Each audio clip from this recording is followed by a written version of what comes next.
मुझे चतुश्लोकी भागवत सुनाइए।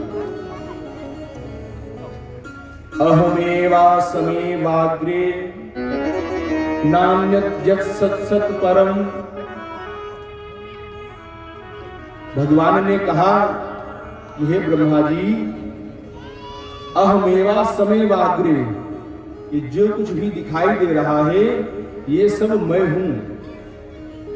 नान्यत् यत् सत् सत् परम, मेरे अतिरिक्त कुछ भी नहीं है। इस सृष्टि का सृजन करने वाला भी मैं हूं, इसका पालन भी मैं कर रहा हूं और इसका प्रलय भी मेरे द्वारा होना है। जैसे मिट्टी से कुम्हार मिट्टी निकाल करके घड़ा बनाता है और घड़ा बनाने के बाद जब उस घड़े का उपयोग खत्म हो जाता है तो उसको फिर फोड़ देता है। तो पहले भी वह मिट्टी थी और घड़ा बना तब भी वह मिट्टी रही, और जब घड़ा फूट गया तब भी वह मिट्टी ही हो गई। तो इसमें कोई कमी नहीं हुई, इसमें कोई निमित्तिक और उपादान कारण जो है वो सब मैं ही हूं। भाई हम कोई चीज बनाते हैं तो उसके लिए सामग्री इकट्ठा करनी पड़ती है। मकान बनाना है तो ईंट चाहिए, गिट्टी चाहिए, सरिया चाहिए, मोरंग चाहिए। तो भगवान कहते हैं कि बनाने वाला भी मैं हूं और जो सामग्री है वो भी मैं ही हूं। क्यों? क्योंकि दूसरा तो कोई है नहीं उनके अतिरिक्त। और बनने के बाद जब बिगड़ जाता है तो वह मुझ में ही समाहित हो जाता है।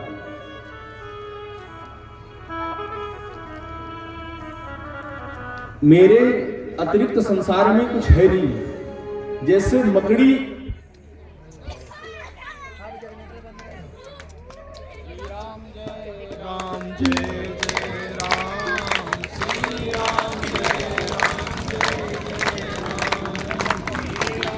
जय राम श्री राम, जय राम जय जय राम, श्री राम जय राम जय जय राम, श्री राम जय राम जय जय राम, श्री राम जय राम जय जय राम, श्री राम जय राम जय जय राम। वृंदावन बिहारी लाल की जय। भगवान कहते हैं मेरे अतिरिक्त शेष कुछ भी नहीं। जैसे कोई मकड़ी होती है तो मकड़ी जाला बनाती है। मकड़ी जाला कैसे बनाती है? अपने मुख से एक तंतु, एक धागा निकालती है और उसी से पूरा जाल बनाती है। उसी में जो कीट पतंगा आ जाते हैं उनका आहार करती है और उसके बाद फिर उसी जाले को वो निगल जाती है। तो ऐसे ही भगवान है। भगवान की जब इच्छा होती है कि मैं अकेला हूं, एको अहम बहुत श्याम हूं, बहुत होने की जब प्रेरणा होती है। क्यों? क्योंकि जब सृष्टि का प्रलय हो जाता है तो भगवान एक वृक्ष के पत्ते पर बालक स्वरूप में, बाल गोपाल के रूप में लेटे हुए रहते हैं और अपने पैर के अंगूठे को अपने मुख में चूसते रहते हैं। वटस्य पत्रस्य पुटे शयानम बालम मुकुंदम मनसा स्मरामि। तो भगवान को विचार होता है कि प्रलय हुए बहुत दिन हो गया, अकेला हूं, चलो थोड़ा बहुत सृष्टि का विस्तार किया जाए। अकेले तो आनंद नहीं आ रहा है। अब एक से अधिक होने की जब इच्छा हुई, एको अहम बहुत श्याम, तब भगवान ने ब्रह्मा जी को उत्पन्न किया और फिर ब्रह्मा जी को आदेश दिया कि सृष्टि की रचना करो। तो ब्रह्मा जी ने अपनी सृष्टि बनाई। तो कहने का तात्पर्य सब कुछ भगवान से ही है। एक बार एक महात्मा गांव की गली से गुजर रहे थे। दीपावली का समय था तो घर के अंदर से आवाज आ रही है कि मैं हाथी खाऊंगा। तो दूसरा बच्चा बोल रहा है मैं घोड़ा खाऊंगा। तो कोई कह रहा नहीं नहीं मुझे रथ खाना है। महात्मा बड़े आश्चर्यचकित हो गए, ये कैसा घर है, इसके अंदर हाथी घोड़े खाने की बात हो रही है। आदमी रह रहे हैं कि राक्षस।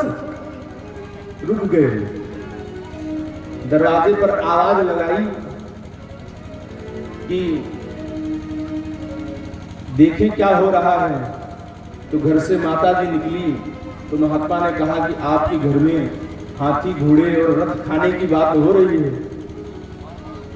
तो मैया ने कहा अरे बाबा वो बच्चे खेल रहे हैं,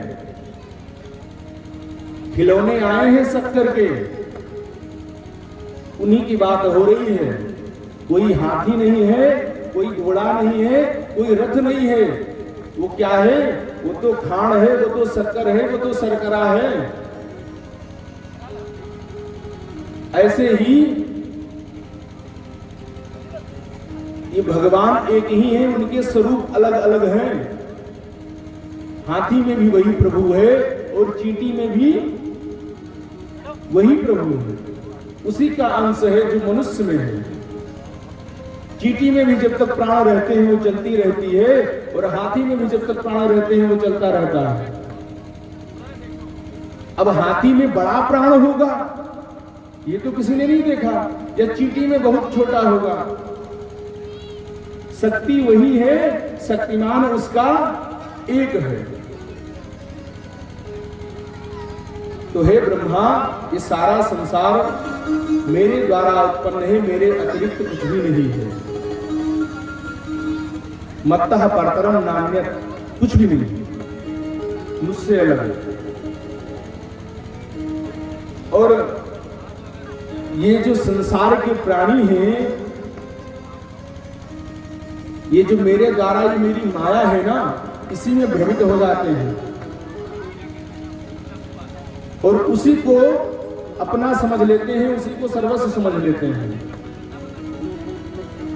जबकि यह सत्य नहीं है, क्योंकि माया ये मेरे द्वारा ही बनाई गई है। ब्रह्मा जी ने भगवान से प्रार्थना की कि प्रभु अगर सब आपकी भक्ति करने लग जाएंगे तो सबका उद्धार हो जाएगा, और यदि एक बार जीव का जन्म हुआ, आपका भजन करके उसका कल्याण हो गया, तो दोबारा मुझे पुनः सृष्टि करनी पड़ेगी। तो इसका कोई सर्किल बना दो कि आए और अपने कर्मों के फल से वह पुनः अन्य योनि में जाए, तो वो अपने क्रम में ही चलता रहेगा। भाई जैसे मनुष्य बना दिया, तो मनुष्य जीवन में आप जैसा कर्म करोगे उसके अनुसार आपको अगली योनि मिलेगी। अगर भजन करोगे तो मुक्त हो जाओगे, काम खत्म, फिर आने जाने का चक्कर बंद। और यदि अन्य भगवान की माया में आप मोहित हो गए, हिरण के प्रेम में पड़ गए तो हिरण बन जाओगे, गाय के प्रेम में पड़ गए तो गाय बन जाओगे, और घर मकान बहुत सुंदर बनाए हो तो घर मकान के चूहा बिल्ली कुत्ता बन जाओगे। बहुत बढ़िया सुंदर रुद्राक्ष की माला को सोने में जड़ा करके पहनते हो, उसी में मोह है कि मेरी माला इतने लाख की है, इतने हजार की है, तो उसी रुद्राक्ष का धुन बन जाओगे। कुल मिलाकर के कर्मों के अनुसार उसको भोग भोगना पड़ता है। तो हे प्रभु ऐसा कोई साधन कर दो ये जीव बार बार आना जाना शुरू कर दे। तो भगवान ने अपनी माया बना दी, ये मेरी माया है, संसार में जीव आएगा, मेरी माया में बन जाएगा, फिर वो अपने कर्म के फल के अनुसार उसका आना जाना लगा रहेगा, और उसी के अनुसार से क्रम बना हुआ है। इस प्रकार से ब्रह्मा जी को भगवान ने चतुश्लोक की भागवत सुना करके उपदेश किया। उसके बाद परीक्षित जी ने श्री सुखदेव भगवान से प्रार्थना की कि हे प्रभु, अब आप मुझे महात्मा विदुर का चरित्र सुनाएं। क्योंकि कल सुन रखे थे। देखो श्रीमद् भागवत में कथा का जो क्रम है वो जैसा प्रश्न होता है वैसा उत्तर मिलता है। अब आप कहोगे महाराज जी आपने तो कल ही विदुर और पांडवों को विदा कर दिया स्वर्ग के रास्ते, आज फिर कहां से विदुर आ गए? तो पहले जो कथाएं होती थी, जैसा यजमान परीक्षित जैसा प्रश्न करता था वक्ता वैसी कथा करता था।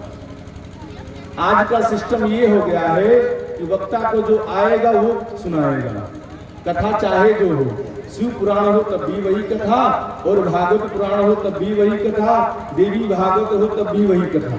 क्यों? हमें जो आता है हम सुनाएंगे वही। तो आज परीक्षित ने फिर प्रश्न किया सुखदेव जी से कि हे प्रभु आप मुझे महात्मा विदुर का चरित्र सुनाएं। सुखदेव भगवान कहते हैं परीक्षित सुनो, जिस समय धृतराष्ट्र बिल्कुल अंधे हो चुके थे, बिल्कुल अंधे होने का मतलब बाहर के नेत्र तो थे ही नहीं, अंदर के भी नेत्र नहीं रह गए। इतना मोह छा गया अंतःकरण में कि उनको सही गलत का विवेक ही उनका खत्म हो गया। उस समय एक दिन धृतराष्ट्र ने अपने मंत्री विदुर को बुलाया। धृतराष्ट्र के मंत्री थे विदुर जी, और धृतराष्ट्र के आवाहन पर दूत गया और महात्मा विदुर से प्रार्थना किया कि आपको महाराज ने बुलाया है। महात्मा विदुर आए धृतराष्ट्र के पास। महाभारत में धर्म दोनों ओर है। एक तो कौरवों के पक्ष में धर्मात्मा विदुर है और पांडवों के पक्ष में धर्मात्मा युधिष्ठिर है। लेकिन धर्म है, इससे कार्य सिद्ध होने वाला नहीं है जब तक हम धर्म का पालन न करें। कौरवों के पक्ष में विदुर की एक भी बात नहीं मानी जाती है और पांडवों के पक्ष में युधिष्ठिर से पूछे बिना पांडव एक पत्ता भी इधर से उधर नहीं करते। सारा पालन धर्म के आदेश पर होता, पांडवों का धर्मराज के आदेश पर होता, और इधर कौरवों की तरफ धर्मात्मा विदुर की एक भी बात कोई सुनने वाला नहीं था। तो हमारे पक्ष में धर्म है, इससे हमारा उद्धार नहीं होगा, हम उसका पालन कितना कर रहे हैं। और रक्षा उसी की होती है जिसके तरफ धर्म होता है। धर्मो रक्षति रक्षितः। जब हम धर्म की रक्षा करते हैं तब धर्म हमारी रक्षा करता है। आज जैसे ही विदुर जी धृतराष्ट्र के पास आए तो धृतराष्ट्र ने पूछा कहो विदुर कुशल हो? विदुर जी ने कहा धृतराष्ट्र हम तो कुशल हैं लेकिन कौरवों का कुशल नहीं है। क्यों ऐसी बात क्यों कर रहे हो? विदुर जी ने बहुत तीखी बात कही। धृतराष्ट्र मुझे ऐसा प्रतीत हो रहा है कि ये दुर्योधन तुम्हारे पाप के रूप में प्रकट हुआ है। ये तुम्हारा पुत्र नहीं है, ये तुम्हारा पाप है जो जन्म लेकर के आया है। इसके आचरणों से ऐसे ही लग रहा है। और मैं तो तुमसे प्रार्थना कर रहा हूं कि शरीर के यदि किसी अंग में कोई ऐसा रोग हो जाए जिससे पूरा शरीर नष्ट हो जाए तो उस अंग को शरीर से अलग कर देना चाहिए। भाई यदि किसी के किसी अंग में कोई ऐसा रोग हो जाए, कैंसर आदि व्याधि हो जाए, तो डॉक्टर साहब कहते हैं कि ये हाथ कटवा दो तब इसका शरीर बच जाएगा, इसका पैर कटवा दो तब इसका शरीर बच जाएगा। तो जहां संपूर्ण शरीर की रक्षा करनी है वहां पर एक अंग के जाने से कोई फर्क नहीं पड़ेगा। धृतराष्ट्र में तुमको सुझाव दे रहा हूं, इस दुर्योधन को इस राज्य से निकाल दो, इसके अनीति और अत्याचार से सारे टोंडो जल करके भस्म हो जाएंगे। ऐसा उपदेश कर ही रहे थे महात्मा विदुर कि तब तक दुर्योधन आ गया। उसने सारा प्रसंग सुन लिया, इतना क्रोध से आग बबूला हो गया, अपशब्द कहने लगा महात्मा विदुर को, जिनका सम्मान पितामह भीष्म करते हैं, जिनका सम्मान गुरु द्रोणाचार्य करते हैं, उनका अपमान दुर्योधन कर रहा है। ये दासी पुत्र ये मुझे उपदेश कर रहा है कि दुर्योधन को राज्य से निकाल दो, दुर्योधन का त्याग कर दो। मेरे टुकड़ों पर पलने वाला सैनिकों, इसको पकड़ो और राज्य के बाहर कर दो।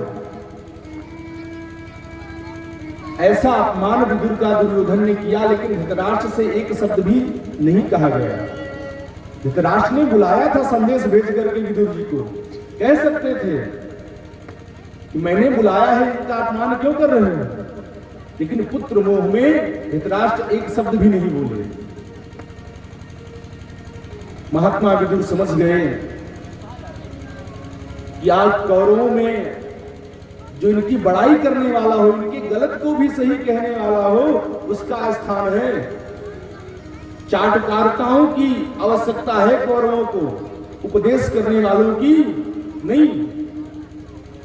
और जिसका मंत्री, जिसका सचिव, जिसका गुरु चाटुकारिता करने लग जाए, जैसा शिष्य को अच्छा लगे वैसा उपदेश करे, उसका कल्याण संसार में कोई कर नहीं सकता।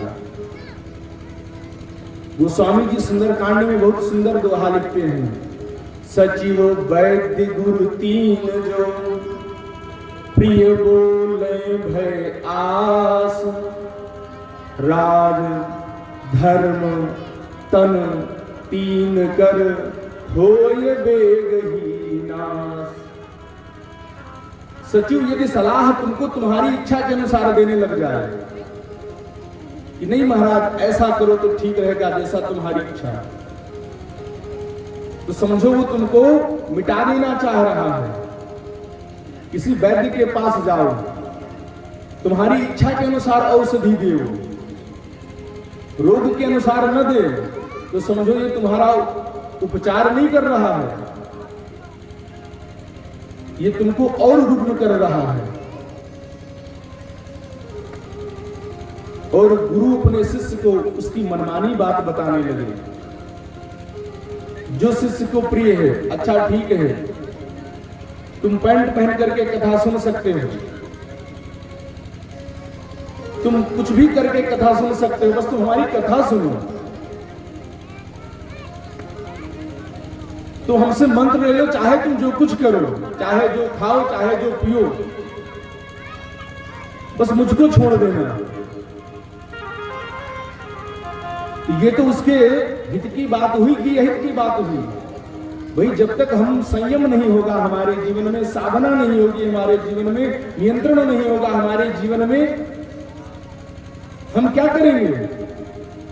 ये तीनों अगर चाटुकार हो जाएं तो फिर उसके विनाश को कोई रोक नहीं सकता। आज यही समझ करके विदुर जी अपना अस्त्र उन्हीं पांडवों के, कौरवों के चौखट पर रख करके और तीर्थाटन की ओर भ्रमण करने के लिए निकल गए। सुखदेव भगवान कहते हैं वो विदुर नहीं गए, निर्गतः कौरव पुण्य लब्धा, कौरव का पुण्य चला गया।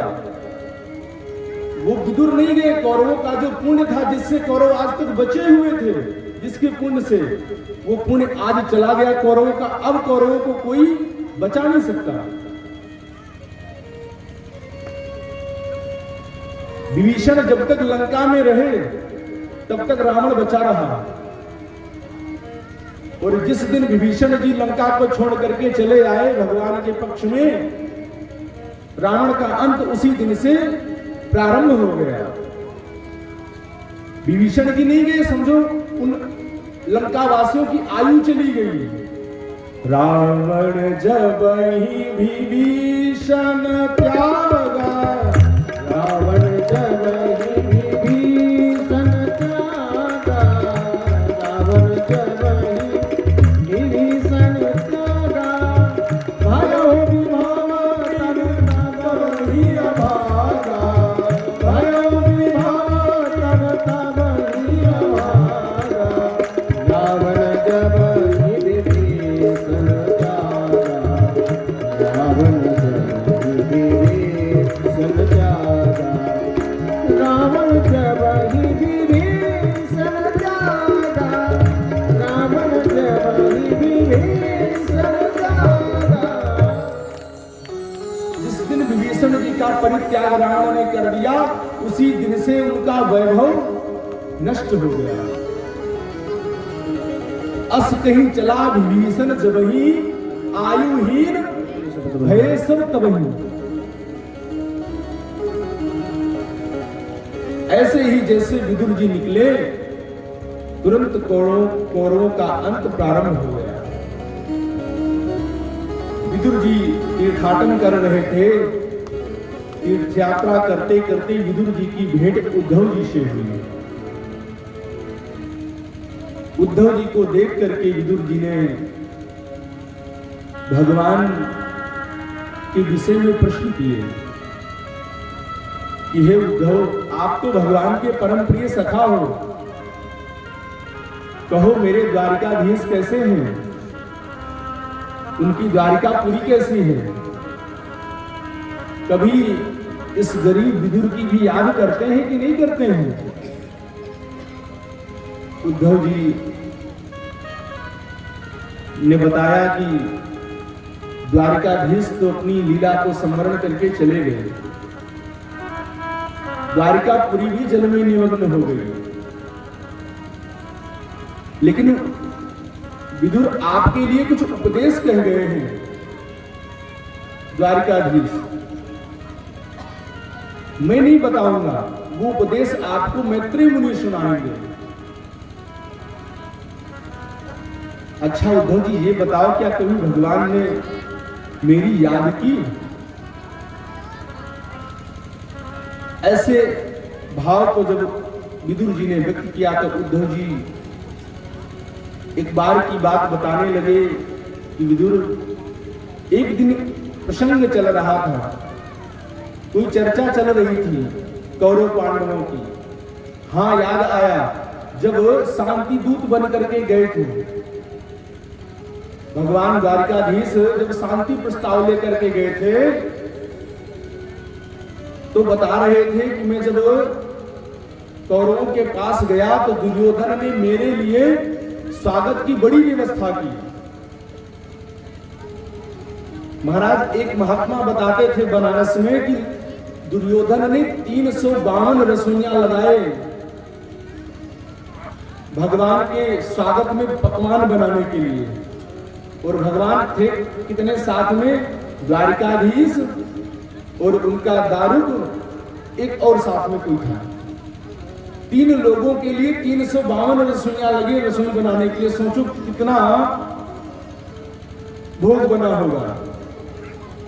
और दुशासन का महल खाली करवाया गया विश्राम करने के लिए।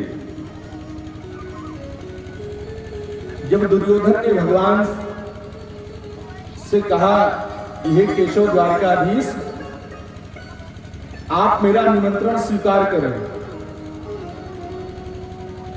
आप मेरा निमंत्रण स्वीकार करें। तो भगवान द्वारकाधीश ने कहा कि दुर्योधन, भोजन 2 शर्तों पर किया जाता है, या तो बहुत आवश्यकता हो या फिर बहुत प्रीति हो। हम लोग आजकल कार्डों में छपवाते हैं ना प्रीति भोज। ये प्रीति शब्द जो है ना, ये महाभारत का है, प्रीति भोज। तो भोजन 2 शर्तों पर किया जाता है, या तो बहुत आवश्यकता हो कि प्राण निकल जाएंगे, या फिर बहुत प्रीति हो। तो दुर्योधन तुम्हारे पास प्रीति तो है नहीं, तुम मेरी एक छोटी सी बात मानने से इनकार कर दिए कि पांडव को 5 गांव दे दिए जाएं, ये महाभारत ना हो। तो प्रेम तो तुमको हमसे है नहीं और भूखे हम मर नहीं रहे, तो हम भोजन कैसे कर लेंगे? इसलिए भगवान ने दुर्योधन का भोग त्याग दिया। और कहते हैं फिर भगवान महात्मा विदुर के घर गए और वहां पहुंच करके विदुरानी जी अंदर बैठी थी। भगवान जाते ही दरवाजे पर आवाज लगाने लगे, काकी काकी कहकर बुलाने लगे। जैसे ही विदुरानी ने देखा कि भगवान द्वारिकाधीश पधारे हैं, कोई इतना बड़ा व्यक्ति आ जाए तो महाराज स्वागत के लिए उनकी बुद्धि ही नहीं काम कर रही है। कोई साथ बताता है, कोई फल बताता है, लेकिन भाव को समझो। अगर भगवान को फल भेंट कर रही है विद्रानी, तो कहते हैं कि केला को छीलती है, केले को फेंक देती है, भगवान को छिलका पकड़ा दे रही है। भगवान भी कह रहे हैं काकी भूख बहुत जोर की लगी है। अच्छा उद्धव और क्या बताएं? उद्धव और क्या कहे द्वारकाधीश? अब तो जब अपनी चर्चा सुने विदुर जी तो और उत्कंठा बढ़ गई। और क्या कह रहे थे? और क्या कह रहे थे? कह रहे थे कि उस छिलकों में इतना स्वाद आ रहा था उद्धव, जिसके सामने दुर्योधन की वो पकवान भी हमारे लिए फीके थे। और उस दिन में बहुत तृप्त हो गया विदुरानी जी के छिलके खा करके। विदुर जी के आंखों में आंसू आ गए। भगवान का कैसा सुंदर स्वभाव है, ऐसी घटना घटी और उसको याद भी किए हुए हैं और लोगों से कह भी रहे हैं। भगवान किस गुण पर रीझ जाए इसका कोई ठिकाना नहीं है। मर न जाने कौन से गुण पे दयानिधि रीझ जाते हैं। न जाने कौन से गुण पे दयानिधि रीझ जाते हैं।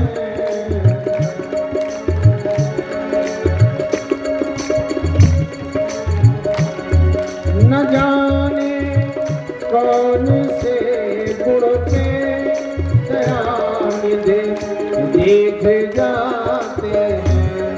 यही सद ग्रंथ कहते हैं, यही सब भक्त गाते हैं। न जाने कौन से गुण पे दयानिधि रीझ जाते हैं।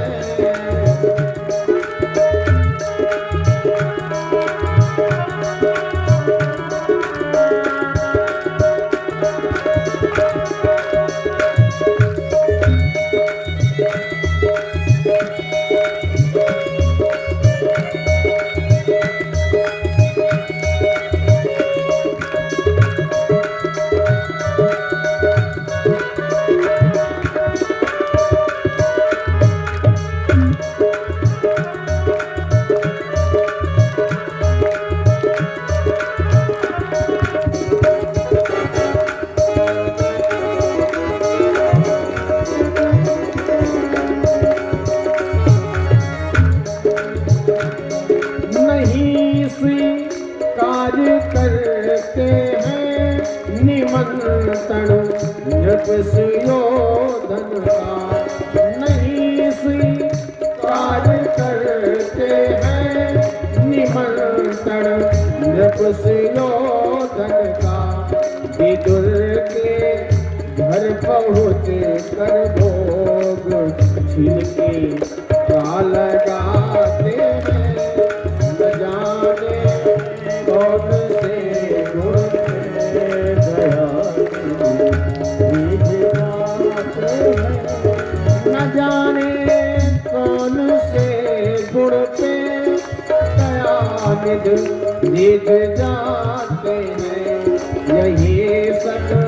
ग्रंथ कहते हैं, यही सब भक्त गाते हैं। न जाने कौन से गुण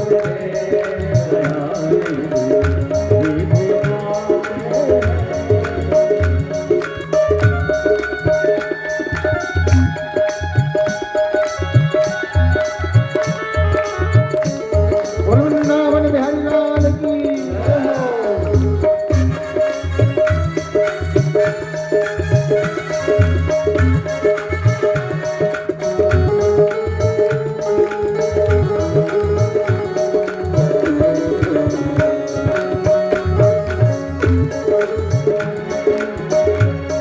न रोए बनगमन में श्री पिता की वेदना हो पर। न रोए बनगमन में श्री पिता की वेदना हो पर। उठाकर ईद को निज गोद में आंसू बहाते जाने धुन में जाने कौन से गुण के दयानिधि गीत गाते हैं।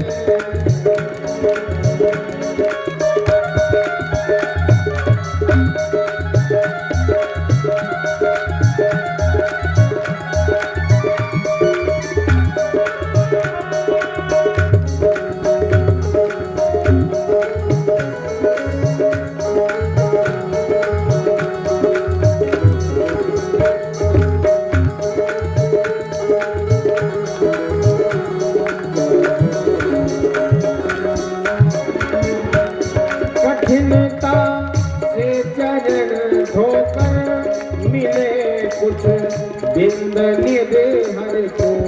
कठिनता से चरण धोकर मिले कुछ बिंद निध हर को।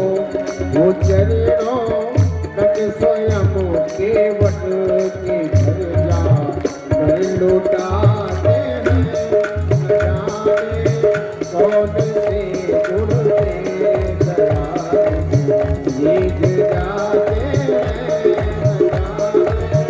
कौन से गुण से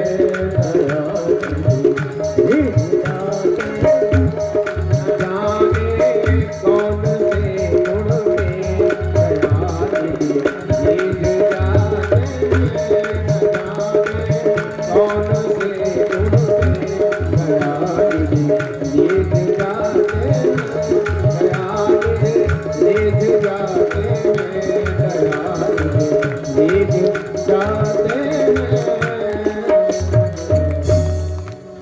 भक्तवत्सल भगवान की जय हो। भगवान को पदार्थ नहीं प्रिय है, भगवान को भाव प्रिय है। भावग्राही जनार्दन है। अगर पदार्थ प्रिय होता तो दुर्योधन के 56 भोग छोड़ करके विदुरानी के छिलके नहीं ग्रहण करते हैं। अगर भाव नहीं है तो तुम्हारा वैभव किसी काम का नहीं है। ऐसे प्रभु को स्मरण करते हुए महात्मा विदुर उद्धव जी से विदा लेकर के मैत्री मुनि से मिलने के लिए गंगा के किनारे आ गए। उद्धव जी महाराज बद्रिकाश्रम चले गए। गंगा के तट पर विचरण करते हुए मैत्री मुनि का दर्शन विदुर जी को हुआ। आपस में दोनों का अभिवादन हुआ। मैत्री मुनि जी से आज विदुर जी प्रश्न करते हैं कि हे मैत्री मुनि, संसार में हम देखते हैं कि संसार का प्रत्येक प्राणी सुख की चाह रखता है। भाई, हम संसार में जितने भी कर्म करते हैं, पूजा पाठ परिश्रम, उन सब का फल क्या चाहते हैं कि हमको सुख मिले, इसीलिए करते हैं ना। दुख के लिए कोई कर्म नहीं करता। अच्छा, हम सुख के लिए कर्म करते हैं तो फिर हमें दुख मिलता क्यों है? हम चाहते तो नहीं हमको दुख मिले, हमारा उद्देश्य तो सुख प्राप्ति है। तो यही प्रश्न आज विदुर जी कर रहे हैं मैत्रेय जी से कि सुखाय कर्माणि करोतु लोको। इस संसार का प्रत्येक प्राणी सुख की कामना से कर्म कर रहा है, लेकिन नाते सुखम वान यद उपराम, लेकिन सुखी है नहीं कोई। हमारे जीवन की जितनी भी भागम भाग है, जितना भी भजन है, जितना भी पूजन है, जितनी भी तपस्या है, वो सब किस कामना से है कि हे भगवान हम सुखी हो जाएं। लेकिन क्या हमें वह सुख प्राप्त होता है? आज विदुर जी के प्रश्न को सुन करके मैत्रेय मुनि जी ने विदुर जी की प्रशंसा की कि विदुर, वास्तव में तुम धर्म के अवतार हो, साक्षात धर्म के स्वरूप हो। बहुत बढ़िया प्रश्न किया है। जगत में संसार सुख की कामना करता है कि हमारा परिवार हो जाएगा तो हम सुखी हो जाएंगे। पहले सोचता है कि विवाह हो जाए सुखी हो जाएंगे। विवाह हो गया तो सोचता है कि पुत्र हो जाए तो सुखी हो जाएंगे। पुत्र हो गया तो सोचता है पुत्र वधू हो जाए तो सुखी हो जाएंगे। और पुत्र वधू भी आ गई तो सोचता है प्रपौत्र हो जाए तो सुखी हो जाएंगे। लेकिन उस सुख की कामना से ऐसे फंसता जाता है जैसे कोई व्यक्ति दलदल में जाए और उस दलदल से जैसे निकलने का प्रयास करता है उतना ही वो फंसता चला जाता है। इस संसार क्या है, इसमें मृग तृष्णा है, इसकी प्यास कभी बुझती ही नहीं। और ये सुख कामना करता कैसे है? जीव संसार से करता है। वही हम चाहते हैं कि हमारा पुत्र हमें सुख प्रदान करे या अमुक वस्तु हमें सुख प्रदान करे। और इस संसार का नाम है दुखालय। इस संसार में सुख है ही नहीं। जिसका नाम ही दुखालय हो उसमें सुख की कल्पना करना व्यर्थ है।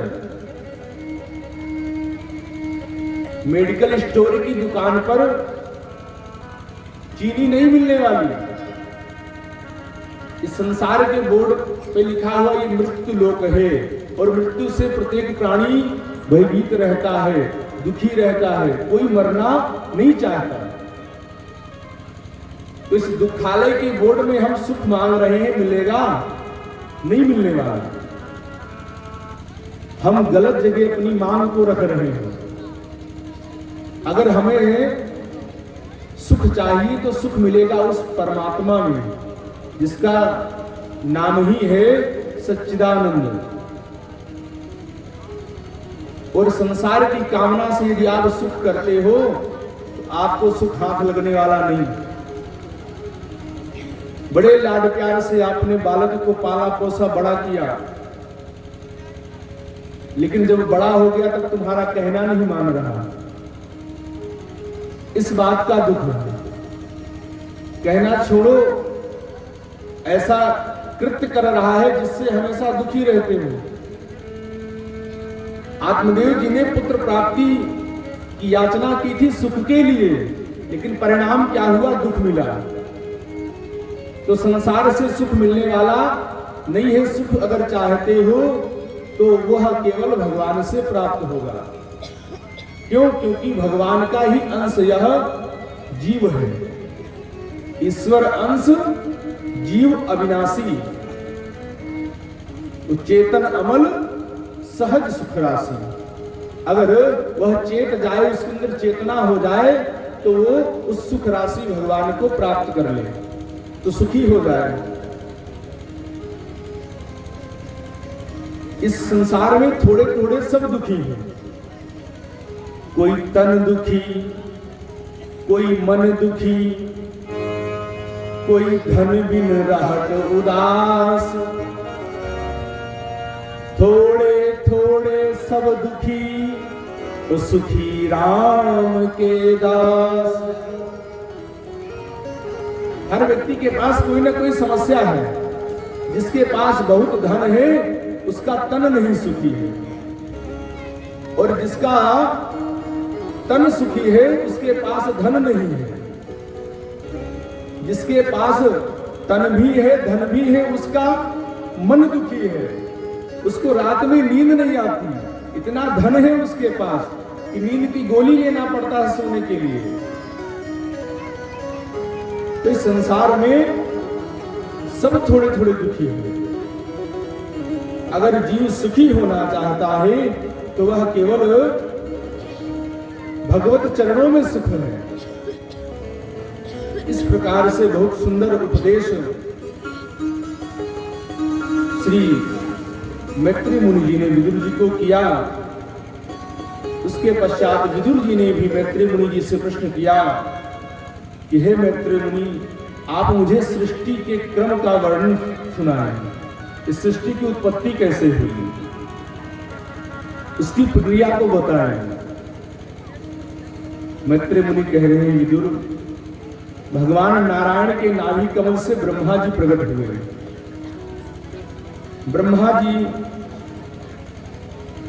ने सृष्टि की इच्छा प्रकट की, जो भगवान के ज्ञान को आत्मसात करके संकल्प लेकर के सबसे पहले ब्रह्मा जी ने 4 पुत्रों को प्रकट किया, सनत, सनंदन, सनातन और शनत कुमार। चारों प्रकट हुए, हाथ जोड़ करके खड़े हो गए कि पिताजी आज्ञा कीजिए, क्या आदेश है। ब्रह्मा जी ने कहा सृष्टि करो। चारों पुत्र एक साथ हाथ जोड़ करके एक स्वर में बोले कि हे पिताजी, आप मुझे इस संसार के चक्कर में मत फंसाओ।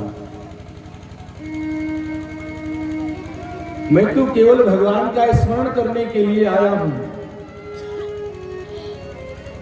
अब आप विचार करो, ब्रह्मा जी के प्रथम 4 पुत्र ब्रह्मा जी का ही कहना नहीं मान रहे हैं, और हम लोग आजकल दुखी रहते हैं कि मेरा बेटा मेरी बेटी मेरा कहना नहीं मानती। ब्रह्मा जी को क्रोध आ गया। जब ब्रह्मा जी को क्रोध आया कि तुम मेरी आज्ञा नहीं मान रहे हो, क्रोध से ब्रह्मा जी की भ्रुकुटी लाल हो गई। उसी भ्रुकुटी का भेदन करके भगवान रुद्र प्रकट हो गए। बोलिए भूत भावन भोलेनाथ भगवान की जय हो। भगवान शिव का प्राकट्य कहां से हुआ? ब्रह्मा जी की भ्रुकुटी से, क्रोध से। अब शिव जी ने ब्रह्मा जी को देखा तो शिव जी ने भी हाथ जोड़ करके प्रार्थना की कि पिताजी आदेश करें, क्या करना है। ब्रह्मा जी ने कहा सृष्टि करो। अब शंकर जी की सृष्टि कैसे होती है? तुरंत शंकर जी ने बनाना शुरू कर दिया। भूत, प्रेत, पिशाच, डाकिनी, साकिनी। ब्रह्मा जी बोले अभी अच्छे आदमी तो एक आए नहीं, और भूत प्रेत तुमने पहले बना दिए, बस करो भैया, अब शांत हो जाओ। सांप बिच्छू पहले ही बन गए और कोई सज्जन आया नहीं। शंकर जी ने कहा जैसी आज्ञा पिताजी, हम तो चले भजन करने। उसके पश्चात ब्रह्मा जी ने मरीचि, अत्रि, अंगिरा, पुलस्त, पुलह, क्रतु, भृगु, वशिष्ठ, दक्ष और देवर्षि नारद, इन 10 ऋषियों को प्रकट किया। ये सब ब्रह्मा जी के मानस पुत्र हैं। और अपनी वाणी से ब्रह्मा जी ने परम सुंदरी कन्या सरस्वती को प्रकट किया। अपनी छाया से महामुनि कर्दम को प्रकट किया, और अपने वामांग से एक कन्या और दक्षिणांग से एक पुरुष को प्रकट किया, जिनका नाम हुआ मन और शत्रुपा। इन मन शतरूपा से ही यह मानवीय सृष्टि प्रारंभ हुई। इसीलिए हम लोग मनुष्य कहे जाते हैं। हम लोग महाराजा मनु की संतान हैं। स्वयंभू मन हरु सतरूपा, स्वयंभू मन हरु सतरूपा, इनसे भई नर सृष्टि अनूपा, इनसे भई नर सृष्टि अनूपा, स्वयंभू मन हरु सतरूपा, स्वयंभू मन हरु सतरूपा, स्वयंभू मन अति सतरूपा। इन्हीं से यह मनुष्य की सृष्टि प्रारंभ हुई। महाराज मनु और शतरूपा के 2 बेटे और 3 बेटियां हुई। बेटियां अकुति, देवहूति और प्रसूति तथा बेटे प्रियव्रत और उत्तानपाद। एक दिन मनु महाराज ने ब्रह्मा जी से प्रार्थना की, भगवान सृष्टि का विस्तार तो प्रारंभ हो गया है, 2 से 5 हो गए, लेकिन अब ये रहे कहां? तब ब्रह्मा जी ने पृथ्वी को प्रकट किया। जैसे ही पृथ्वी प्रकट हुई, हिरण्याक्ष नाम का राक्षस उस पृथ्वी को चुरा ले गया और ले जाकर के पाताल में छिपा दिया।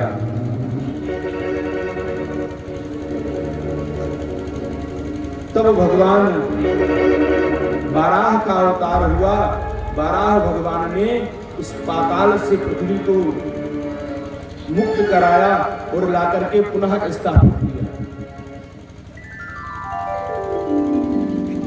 अब इस पृथ्वी पर सृष्टि का विस्तार होने लगा। महामुनि कश्यप की अनेक पत्नियां हुई, दिति, अदिति, तनु, काष्ठा, सुरसा। उनमें से जो दिति नामक पत्नी थी उनसे दैत्य उत्पन्न हुए और अदिति नामक जो पत्नी थी उनसे देवता उत्पन्न हुए। इस हिरण्याक्ष का जन्म कैसे हुआ? तो विदुत जी को मैत्रेय मुनि सुनाते हैं कि एक बार माता दिति ने महर्षि कश्यप से प्रार्थना की कि आपके साथ संयोग करना है। समय था संध्या का। महात्मा ने मना किया कि यह उचित समय नहीं है, लेकिन काम का वेग माता दिति रोक न सकी। भगवान की इच्छा मान करके महर्षि कश्यप ने उनकी इच्छा को पूरी किया। अब जब गर्भ में 2 संतानें हुई तो संध्या काल में संयोग हुआ था, वो दोनों राक्षस हुए। माता दिति को बाद में चेतना आई कि मुझसे अनर्थ हो गया, लेकिन अब तो अनर्थ हो गया। उन्होंने संकल्प कर लिया कि मैं इन पुत्रों को जन्म ही नहीं दूंगी। अब जब ऐसा संकल्प हो गया तो उन दोनों राक्षसों का उदर में तेज ऐसे बढ़ने लगा कि सारी पृथ्वी संतप्त होने लगी। सारे देवता चिंता में पड़ गए। भगवान से प्रार्थना किए। भगवान ने कहा, जाओ महर्षि कश्यप से कहो। कश्यप जी के कहने पर माता दिति ने उन दोनों बालकों को जन्म दिया, जिनका नाम हुआ हिरण्याक्ष और हिरण्याकश्यप। ये वही दुष्ट हिरण्याक्ष है जो पृथ्वी को चुरा ले गया, और हिरण्याकश्यप जिनके पुत्र हुए श्री प्रहलाद जी महाराज। ये कोई साधारण राक्षस नहीं थे, ये श्राप वश भगवान के पार्षद हैं जो राक्षस बन गए। जय और विजय नाम के। उसके बाद भगवान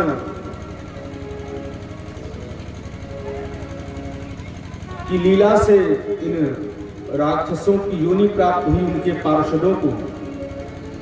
कथा आती है कि एक बार सनकादिक भगवान का दर्शन करने के लिए वैकुंठ गए और वैकुंठ में जाकर के भगवान के दर्शन के लिए द्वारपालों से कहा कि मुझे प्रभु के दर्शन करना है। द्वारपालों ने रोक दिया, कारण बता करके कि प्रभु ने अभी मना किया है। अब बताओ, वैकुंठ में जहां पर जाने पर सारी कुंठा नष्ट हो जाए, विगता कुंठा यश सा वैकुंठा, वहां पर क्रोध आ गया किनको? जो हमेशा भगवान का स्मरण करते रहते हैं, हरिशरणम हरिशरणम। लेकिन यह इच्छा भगवान की थी, इसलिए उनको राक्षस बनना पड़ा।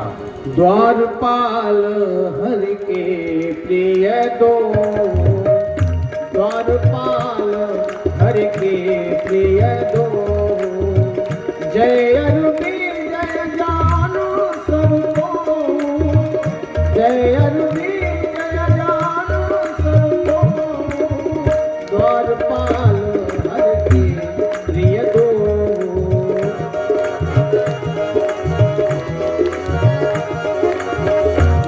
प्रसाद से दोनों भाई, प्रसाद से दोनों भाई, तामस असुर के तीनों पाए, तामस असुर के तीनों पाए, द्वारपाल हरि के प्रिय दो, जय अरविंद जय जान सबको, जय अरविंद जय जान सबको।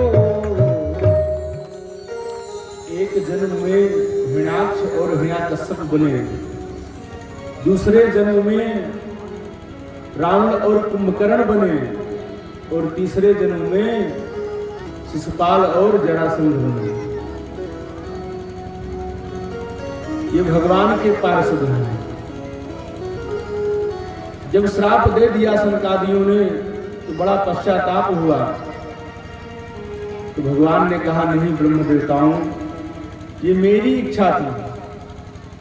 तो महात्मा सुनाते थे कि भगवान को एक बार इच्छा हुई कि थोड़ा बहुत मल्ल युद्ध हो जाए, तो वैकुंठ में ही वहां किससे करें? द्वारपाल है जय और विजय, अपना और लक्ष्मी जी।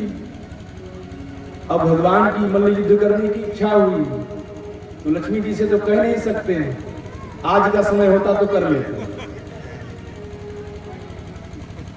तब द्वारपाल के पास गए, बोले देखो जय और विजय, आज हमारा तुम्हारा मल्ल युद्ध होगा।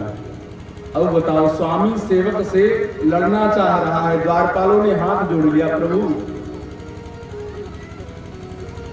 ऐसा मत करो, आप नारायण हैं, आप मेरे स्वामी हैं, आपसे मैं लड़ूं? बोले नहीं, मेरी इच्छा है, मेरे आदेश का पालन करो। बोले सरकार, आपके आदेशों का पालन मैंने जीवन भर किया, सारे आदेशों का पालन करूंगा, लेकिन इस आदेश का पालन मुझसे नहीं होगा कि मैं आपसे लड़ूं। तो भगवान ने कहा ठीक है, ऐसे नहीं लड़ोगे तो हम लड़ाना जानते हैं। तो भगवान ने ही प्रेरणा की कि चलो ऐसे नहीं तुमको लड़ना है, तो तुमको हम ब्राह्मणों से श्राप दिलवाएंगे, उसके बाद तुम हमसे लड़ोगे। तो भगवान जो चाहे सो कर लेते हैं, सक्षम है। कर तुम अगर तुम समर्था सह ईश्वर। इस प्रकार से भगवान के ही पार्षद ये राक्षस बने। आगे महाराजा मनु शतरूपा की जो तीनों बेटियां थी, उनके वंश की कथा है। तीनों बेटियों में जो मंझली बेटी थी देवहूति उनका विवाह महर्षि कर्दम के साथ किया गया। महर्षि कर्दम ने माता देवहूति के साथ विवाह इस शर्त पर किया कि देखो देवी, एक संतान हो जाएगी, उसके पश्चात में संन्यास ग्रहण कर लूंगा। विवाह हो गया। जैसे ही महर्षि कर्दम और माता देवहूति अपने निवास स्थान पर आए, कुछ ही दिन व्यतीत हुए थे माता देवहूति को महर्षि कर्दम की सेवा में कि महर्षि कर्दम को भजन करते करते भगवान की समाधि लग गई। समाधि ऐसी अखंड लगी कि हजारों वर्ष व्यतीत हो गए। लेकिन धन्य है भारत की देवियां, जिसका नया नया विवाह हुआ हो और उसका पति समाधि लगा के बैठ जाए, फिर भी वो अडिग नहीं हुई। उन्होंने अपने शरीर के श्रृंगार को कम कर दिया। मेरे पतिदेव तपस्या कर रहे हैं तो मैं भी अवसर धज के नहीं रहूंगी। केवल सौभाग्य के लक्षणों को माता देवहूति धारण करती है। जो सुहाग के आभूषण हैं उनको धारण करती, जिससे लगे कि हाँ ये सौभाग्यवती है। बाकी अन्य कोई श्रृंगार नहीं करती। पत्नी का श्रृंगार होता है केवल पति के लिए, और यदि पति नहीं है सम्मुख तो उसका श्रृंगार संसार को दिखाने के लिए नहीं होता।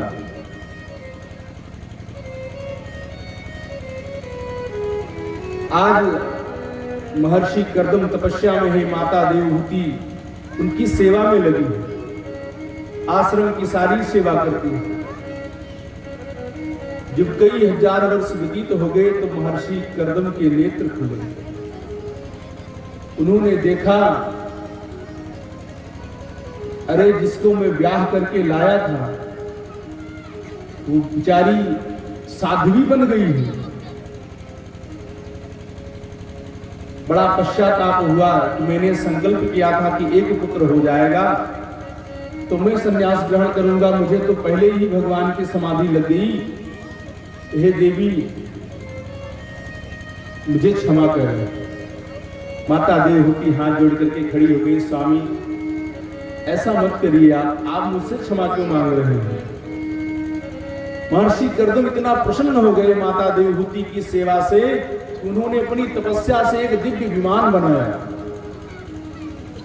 उस विमान में महाराज सारी सुविधाएं, उसी में जलाशय, उसी में उपवन, उसी में भोजनालय, उसी में स्नान घर, उसी में श्रृंगार घर, सारी सुविधा उसी यान में।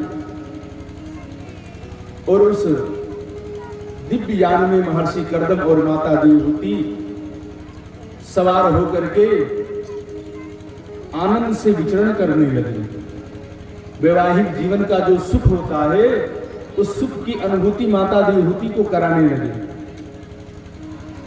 साथ में विचरण करते करते महर्षि कर्दम के 9 कन्याएं हो गई।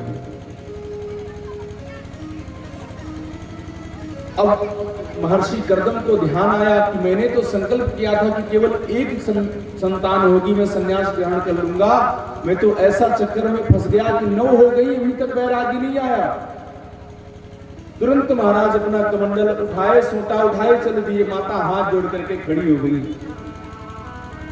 प्रभु आप जा रहे हो तो ठीक है, मैं रुकती नहीं हूं, लेकिन मेरी एक प्रार्थना है कि मेरे संतानें तो हुई, लेकिन ये 9 कन्याएं हैं और इन कन्याओं का विवाह हो जाएगा, ये अपने अपने घर चली जाएंगी, तो मैं किसके सहारे अपना जीवन यापन करूंगी। स्त्री को स्वतंत्र नहीं रहना चाहिए, घर में रहे तो पिता के संरक्षण में,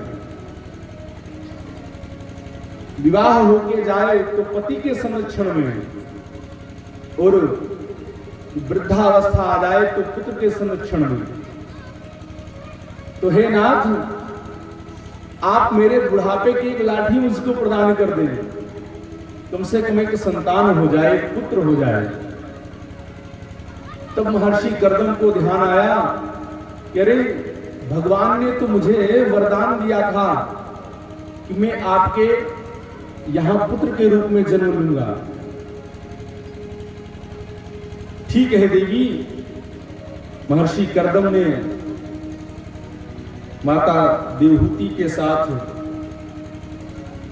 अब एक पुत्र को जन्म दिया। वो पुत्र कोई और नहीं, स्वयं भगवान अवतार लेकर के आए। बोलिए कपिल भगवान की। अब जैसे कपिल भगवान का प्राकट्य हुआ तो ब्रह्मा जी दर्शन करने के लिए अपने 9 पुत्रों को लेकर के आए कि भगवान का प्राकट्य हुआ है, चलो दर्शन करते हैं। महर्षि कर्दम के यहां आए, स्वागत सत्कार हुआ। महर्षि कर्दम ने देखा कि ब्रह्मा जी के ये 9 पुत्र हैं, हमारे 9 पुत्रियां हैं, क्यों ना संयोग कर दिया जाए दोनों का। ब्रह्मा जी से निवेदन किया। ब्रह्मा जी ने कहा, हम तो चाह ही रहे हैं कि सृष्टि का विस्तार हो। महाराज एक साथ 9 कन्याओं का विवाह कर दिया। कला देवी का विवाह मरीचि से कर दिया, अनुसुईया का विवाह अत्रि मुनि से कर दिया, अरुंधति का विवाह वशिष्ठ जी से कर दिया, ख्याति का विवाह महर्षि भृगु से कर दिया और शांति का विवाह अथर्वण से कर दिया। ऐसे करके 9 बेटियों का विवाह महर्षि कर्दम ने कर दिया। अब कहने लगे कि देवी देवहूति, अब मैंने बेटियों का विवाह भी कर दिया, अब मैं तो नहीं रुकूंगा, अब जा रहा हूं। माता देवहूति ने स्वीकृति दे दी, ठीक है स्वामी, अब आप जाओ।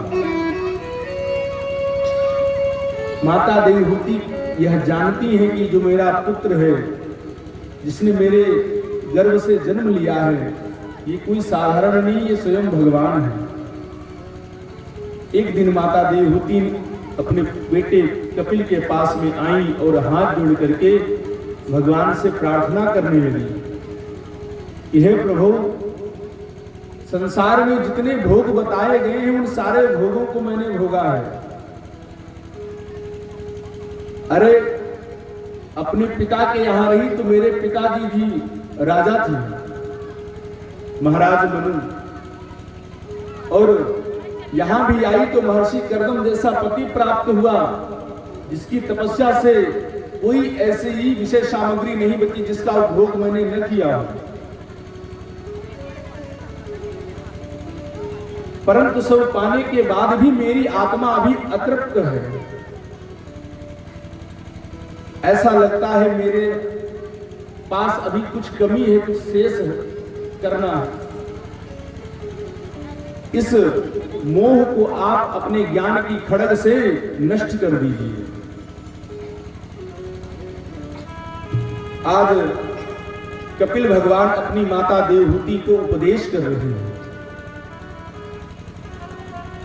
भगवान कपिल कह रहे हैं कि मां, आप संतों का संग करो,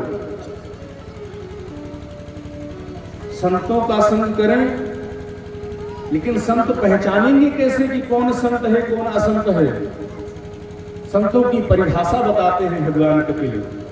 तितिक्षवः कारुणिकः सुहृदः सर्वदेहिनाम् अजातशत्रवः शान्तः साधवः साधुभूषण। जो तितिक्षु हो, जिसके अंदर सहनशीलता हो और कारुणिका दया हो, संत के अंदर दया हो, सुहृद हो, सबसे मिलने वाला हो, अजात शत्रु, जिसका कोई शत्रु न हो, शांत, एकदम शांत हो जैसे समुद्र, साधव साधुभूषण, साधु के इतने लक्षण जब भूषण आपको दिखाई पड़े, ऐसे संत का संग करो। संग करने से क्या होगा? कहते हैं मां, जब आप संतों का संग करोगी तो संत आपको सत्संग सुनाएंगे। संतों का संग करने से हमें सत्संग मिलेगा, और सत्संग जो प्राप्त हो जाएगा तो भगवान की भक्ति मिल जाएगी, भगवान की भक्ति में रुचि हो जाएगी। इसलिए मां, आप संतों का संग करो, आपको संत बताएंगे कैसे भगवान की उपासना की जाती है। भगवान के चरणों में जो चिन्ह बने हुए हैं उनका ध्यान करो। संचिंतयस्त भगवस् चरणारविंदम, ऐसे भगवान के ध्यान को बताया। क्यों? क्योंकि संसार में अगर कोई ध्येय है तो केवल भगवान है, जिसका ध्यान किया जाए। ध्येयं सदा परिभवत् नमभीष्टदोहम्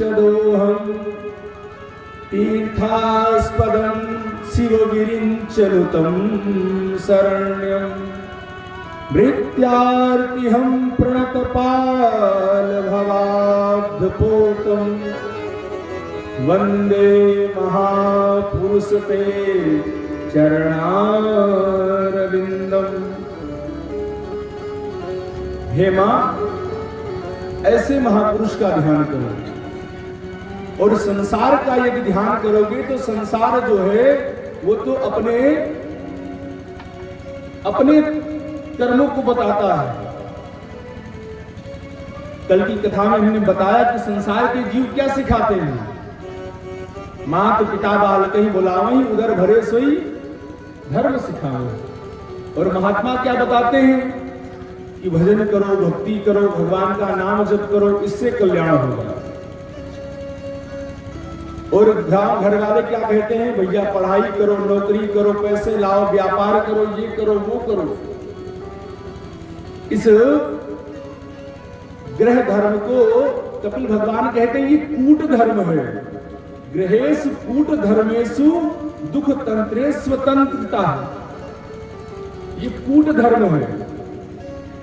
हम जान रहे हैं कि इस घर के जंजाल में फंस करके हमें कितना दुख मिल रहा है, लेकिन फिर भी हम ये नहीं चाहते हैं कि इस जंजाल से हमारा बेटा निकल जाए, हमारा पिता निकल जाए, हमारी पुत्री निकल जाए। वो तो सोचता है कि जैसे हम फंसे ऐसे तुम भी आओ, इसी में फंस जाओ। ये कूट धर्म है।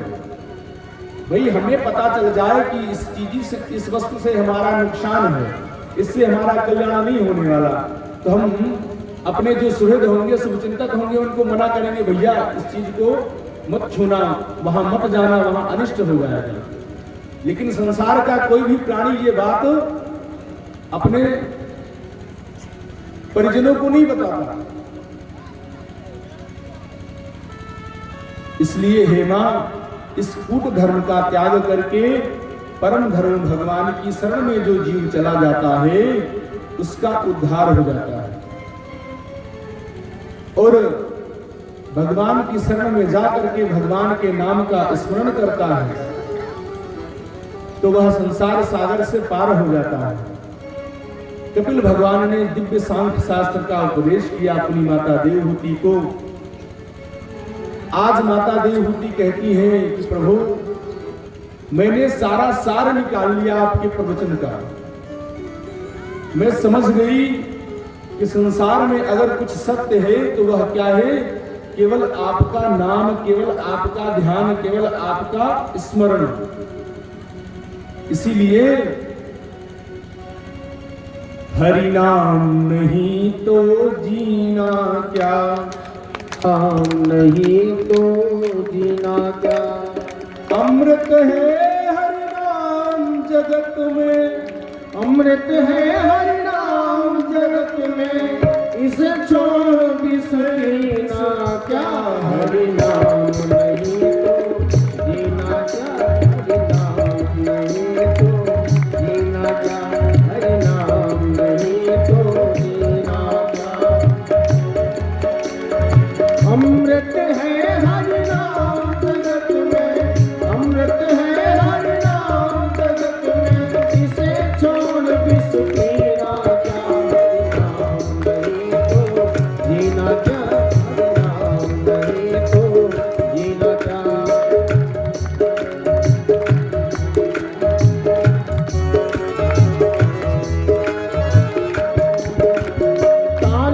सदा अपने रस डोले, ना जाने कब सिर चढ़ बोले।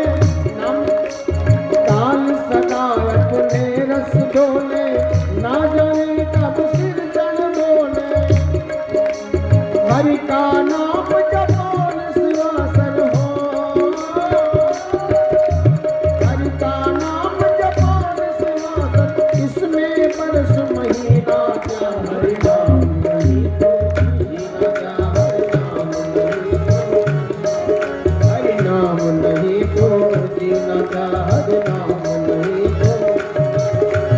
अमृत है हरि नाम जगत में, अमृत है हरि नाम जगत में। इसे छोड़ विष पीना क्या, हरि नाम नहीं तो जीना क्या, हरि नाम नहीं तो।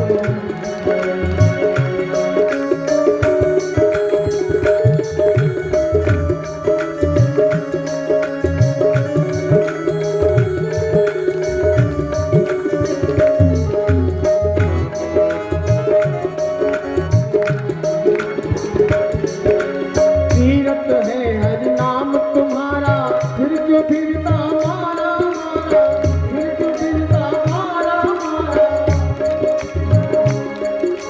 तीरथ है हरि नाम तुम्हारा, फिर क्यों फिरता मारा मारा, फिर क्यों फिरता मारा मारा।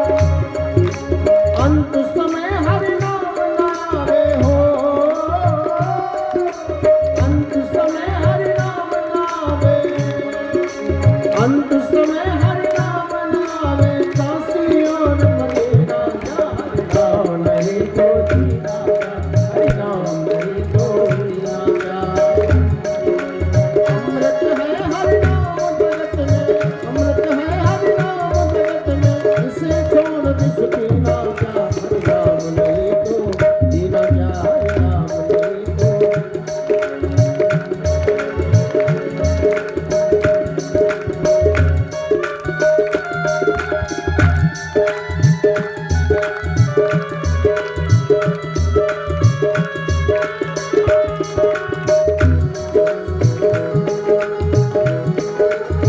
बोल बाके बिहारी लाल की।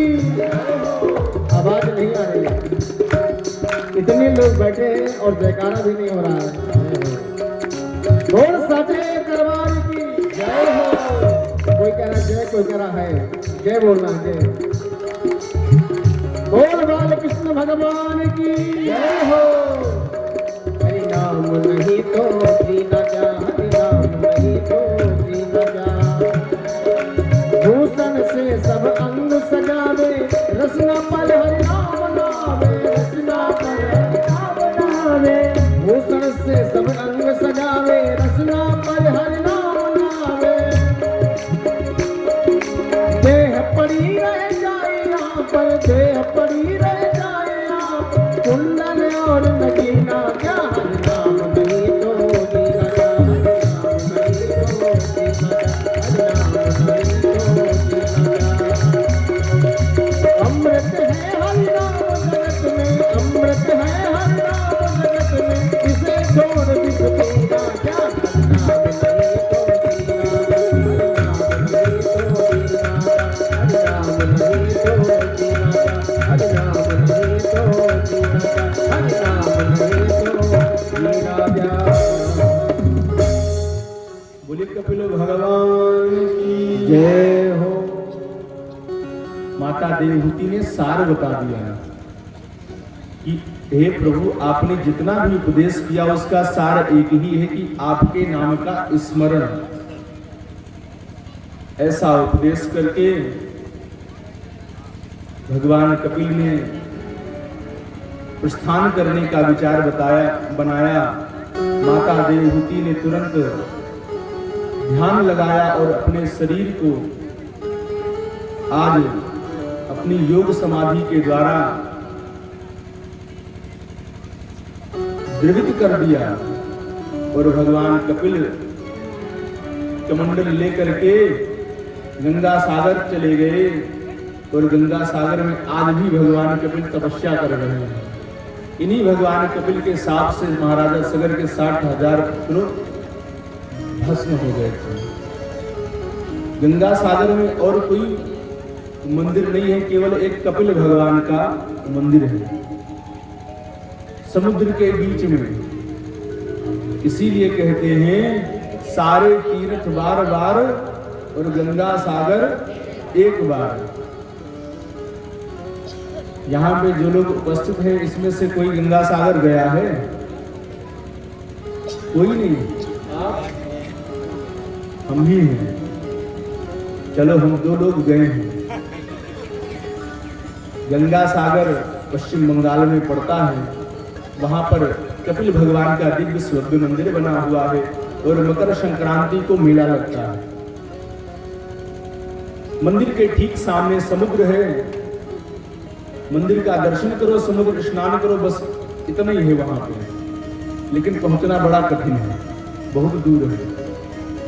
जिसको भगवान कपिल के दर्शन करने हो सो गंगा सागर की यात्रा करें। इसके बाद महाराज मनु की बड़ी बेटी आकृति का विवाह रुचि प्रजापति के साथ में हुआ। इनके गर्भ से साक्षात भगवान यज्ञ नारायण प्रकट हुए। यज्ञ नारायण का विवाह दक्षिणा नाम की कन्या के साथ में हुआ। इसीलिए कोई भी यज्ञ बिना दक्षिणा के पूर्ण नहीं होता। मैत्रेय मुनि विदुर जी को ये प्रसंग सुनाते हुए कह रहे हैं कि विदुर जी, देवहूति माँ के जो 9 बेटियां हुई थी उनमें अनुसुईया का विवाह अत्रि मुनि के साथ में हुआ। इनकी कोई संतान नहीं हुई तो अत्रि मुनि ने तप किया। उस तपस्या से प्रसन्न होकर भगवान ब्रह्मा विष्णु महेश प्रकट हुए और बोले, ब्रह्म ब्रूयात, वरदान मांगो। अत्रि मुनि ने हाथ जोड़ करके कहा, भगवान मैंने तो एक को पुकारा था, आप तीनों चले आए। चलो आ गए हो तो मैं आप तीनों को पुत्र के रूप में प्राप्त करना चाहता हूं। तीनों ने कहा तथास्तु। ब्रह्मा जी के अंश से चंद्रमा का और भगवान शंकर के अंश से महर्षि दुर्वासा का और भगवान नारायण के अंश से मां अनुसुईया के गर्भ से भगवान दत्तात्रेय का प्राकट्य हुआ। बोले दत्तात्रेय भगवान की जय हो। महाराज मनु की सबसे छोटी बेटी प्रसूति का विवाह दक्ष प्रजापति के साथ हुआ। जिनके 16 बेटियां हुई, उन 16 कन्याओं में से 13 कन्याएं धर्म को ब्याही गईं। उनमें धर्म नाम की मूर्ति नामक पत्नी के गर्भ से भगवान नर नारायण का जन्म हुआ। जो नर नारायण भगवान बद्रिकाश्रम में आज भी तपस्या कर रहे हैं। फिर स्वाहा नामक बेटी का विवाह अग्निदेव के साथ में हुआ। सुधा नामक बेटी का विवाह पितरों के साथ में हुआ। इसीलिए जब हम पितरों को तर्पण करते हैं, श्राद्ध करते हैं तो स्वधा बोलते हैं, और जब हवन करते हैं अग्निदेव में तो स्वाहा बोलते हैं। तो आजकल स्वाहा तो सुनाई देता है कहीं कहीं, लेकिन स्वधा कहीं सुनाई नहीं देता। क्यों? लोगों की पितरों में श्रद्धा ही नहीं रह गई। उसके बाद एक बेटी का विवाह भगवान शंकर के साथ में हुआ, जिसका नाम था सती। सती के कोई संतान नहीं हो सकी, क्योंकि एक बार दक्ष प्रजापति ने भोलेनाथ का अपमान कर दिया, जिससे देवी सती ने अपना शरीर दक्ष के यज्ञ में ही त्याग दिया। ये जब विदुर जी ने सुना तो चौंक गए कि दक्ष प्रजापति ने भगवान शंकर का अपमान कर दिया। अरे वो तो ऐसे दयालु देवता हैं कि उनको घास पात कुछ भी चढ़ा दो तो प्रसन्न हो जाए, जिसको जानवर भी नहीं खाते हैं, भांग धतूर, उसको भगवान शंकर अपना लेते हैं। एक लोटा जल पे रीझ जाने वाले दयालु भगवान शिव का अपमान दक्ष ने क्यों किया? तब सती के त्याग की कथा मैत्रेय मुनि सुनाते हैं कि विदुर जी, एक बार पितामह ब्रह्मा ने समस्त देवी देवताओं को बुला करके अपने पुत्र दक्ष को प्रजापति बना दिया। तो जब प्रजापति बन गए तो दक्ष ने क्या किया, एक स्वागत समारोह किया।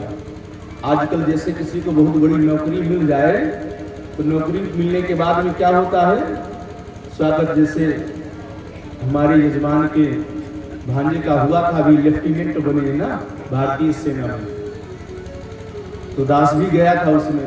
ऐसे दक्ष को जब प्रजापति बना दिया गया तो उसने सोचा कि अब मैं पद पा गया हूं तो कम से कम सब लोग जानेंगे कैसे, एक ऐसा आयोजन किया जाए कि सबको बुलाया जाए। तो आयोजन जब होगा तो आयोजन का कारण होगा। कारण क्या है कि मैं प्रजापति बनाया गया। अपने महिमा को मंडित करने के लिए, बढ़ाने के लिए वह आयोजन किया गया। आयोजन में समस्त देवी देवता आए, भगवान ब्रह्मा आए, विष्णु आए, भगवान शंकर भी उपस्थित थे। दक्ष प्रजापति का प्रवेश हुआ सभा में तो सबने खड़े होकर के उनका स्वागत किया कि भाई अब पद इनका बढ़ गया है। लेकिन ये तीनों त्रिदेव नहीं खड़े हुए।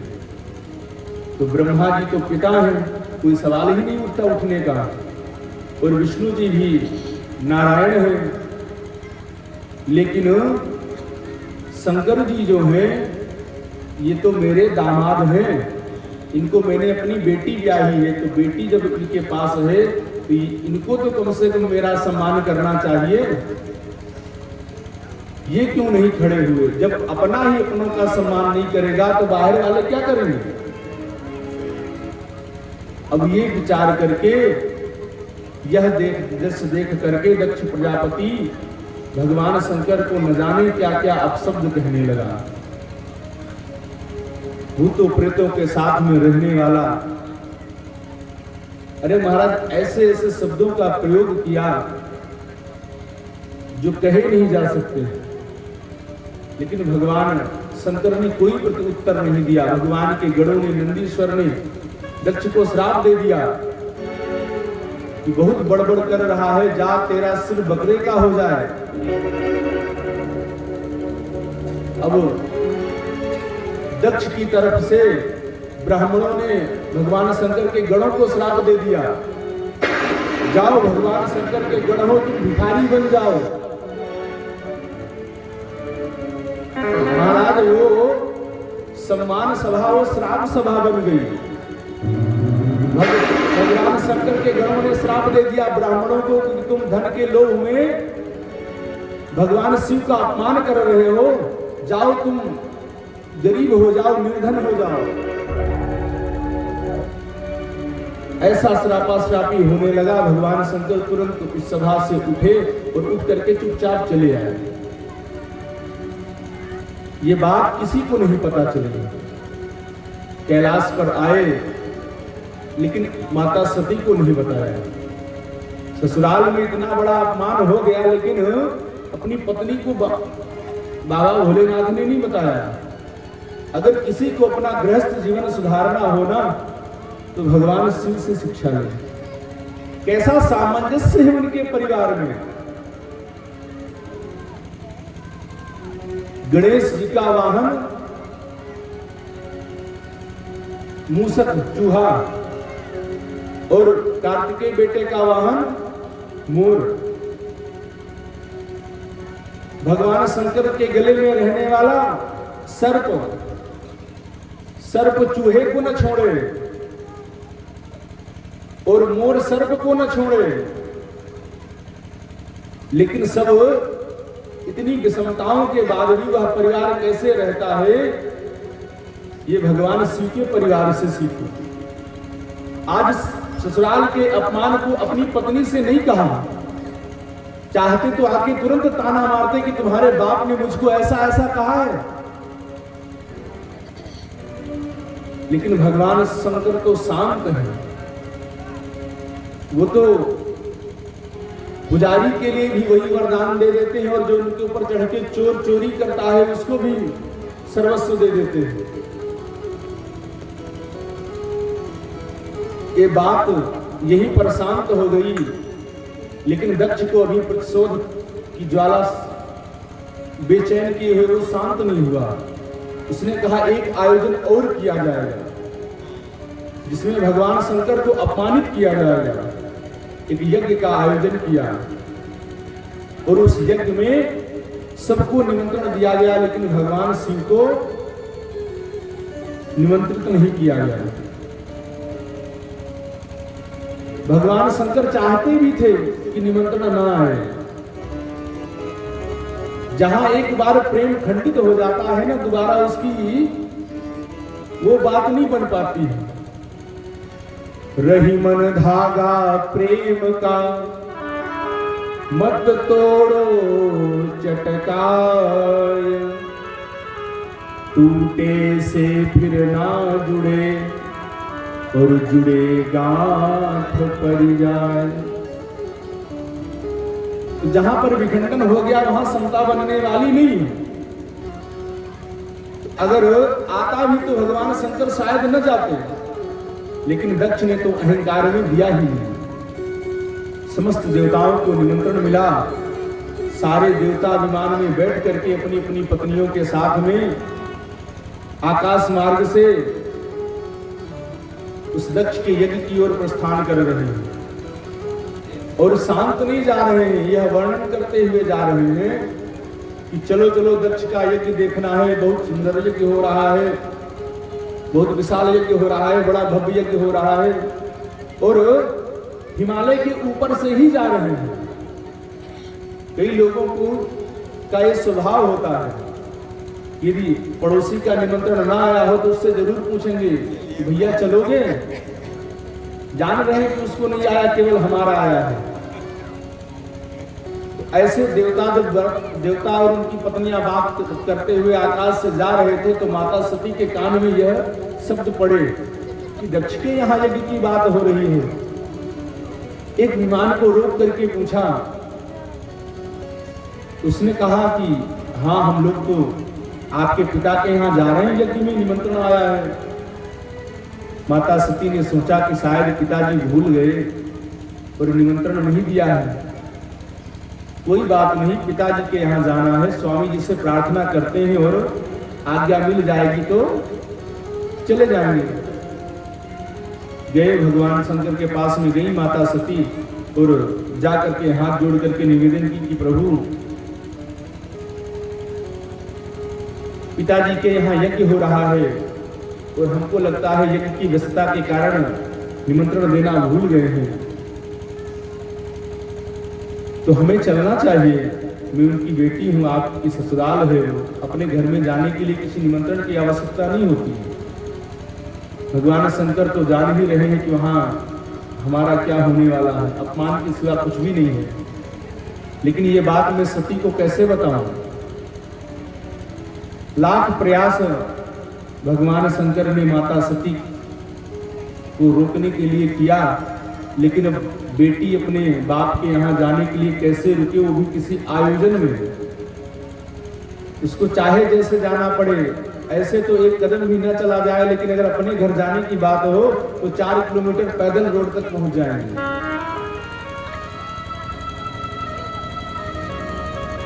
भगवान शंकर ने देखा कि सती की समझ में बात आ नहीं रही है, अब तो वही होगा जो भगवान चाहेंगे। हुई है वही जो राम रचि राखा, हुई है वही जो राम रच राखा,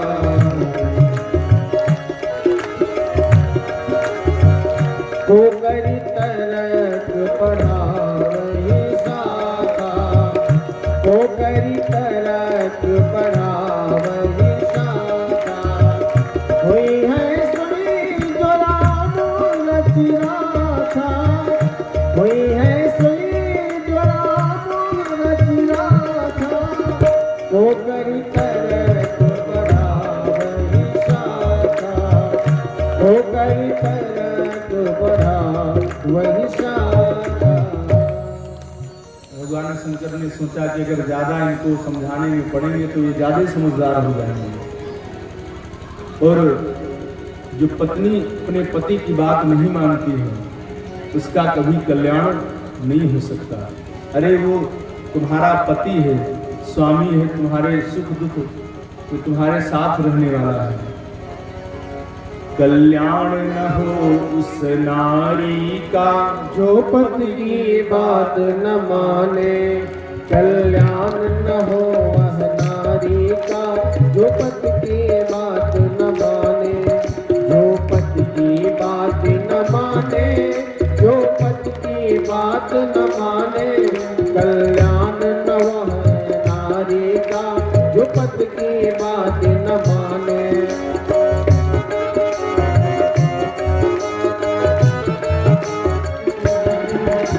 सत्य ने पति की बात न मानी, सत्य ने पति की बात न मानी, राम को जाचन चली सयानी, राम को जाचन चले सयानी। अरे सत्य ने पति की बात न मानी, सत्य ने पति की बात न मानी, अरे राम को जाचन चली सयानी, राम को जाचन चली सयानी। रूप धर लियो, रूप धर लियो जनक दुलारी को जो पति की बात न माने, कल्याण न हो वह नारी का जो पति की बात न माने, कल्याण न हो वह नारी का जो पति की बात न माने, जो पति की बात न माने, जो पति की बात न माने, जो पति की बात न माने, जो पति की बात न माने, कल्याण न हो वह नारी का जो पति की बात न माने।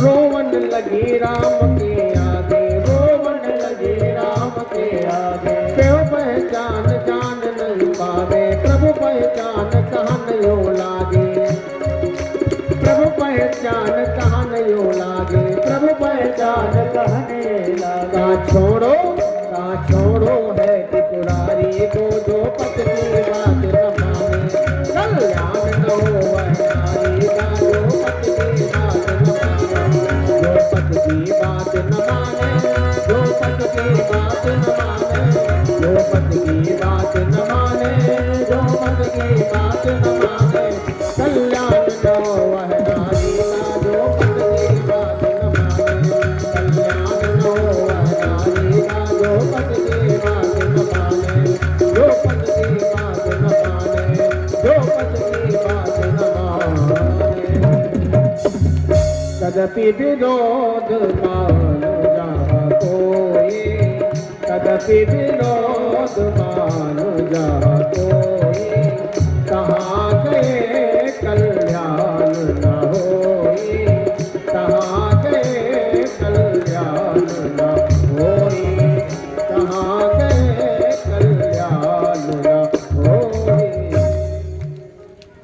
माता सती ने भगवान शिव की बात नहीं मानी और भगवान शंकर ने अपने गणों को भेज दिया नंदी इत्यादि को कि जाओ साथ में। माता सती जब पहुंची दक्ष प्रजापति के यहाँ यज्ञ में देखा कि सब कोई आया हुआ है, केवल हम ही बाकी रह गए थे, लेकिन जाने पर कोई कुछ पूछ नहीं रहा है।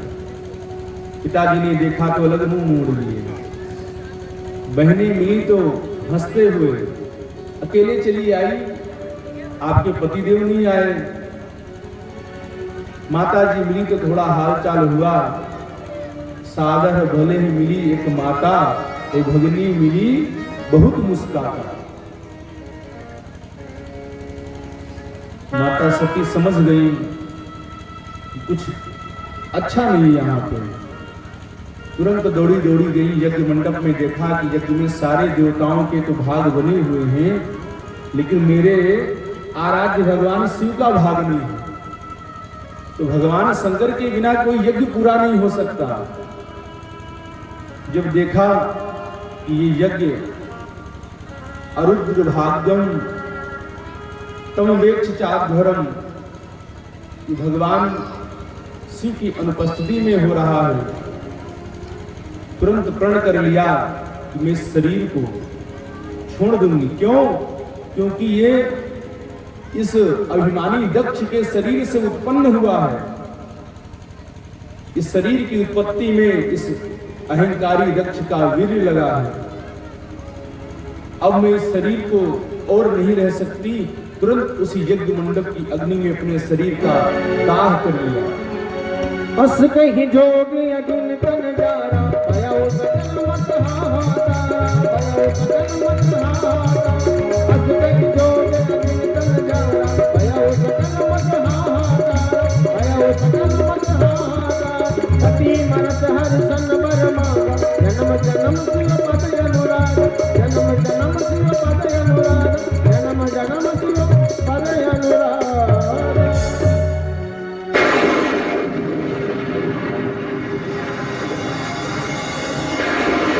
माता सती ने जब शरीर का त्याग किया तो बस एक इच्छा मन में ये रही कि मैं जन्म जन्म भगवान शंकर को ही प्राप्त हूं। वही माता सती हिमालय के यहाँ माता पार्वती के रूप में प्रकट हुई। इधर महाराज जैसे ही यह समाचार भगवान शंकर को पता चला कि सती ने अपने देह का त्याग कर दिया, दक्ष के यहाँ अपनी जटाओं को पटका है, जटा से वीरभद्र प्रकट हुए। वीरभद्र को आदेश दिया कि जाओ इस अहंकारी दक्ष के यज्ञ का विध्वंस कर दो। भगवान शंकर के गण चले हैं यज्ञ को विध्वंस करने, तो ऐसा लग रहा है जैसे आज सारा संसार प्रलय के काल में समा जाएगा। पवन देव इतनी जोर से बह रहे हैं, कोई महाभयंकर तूफान चल रहा है।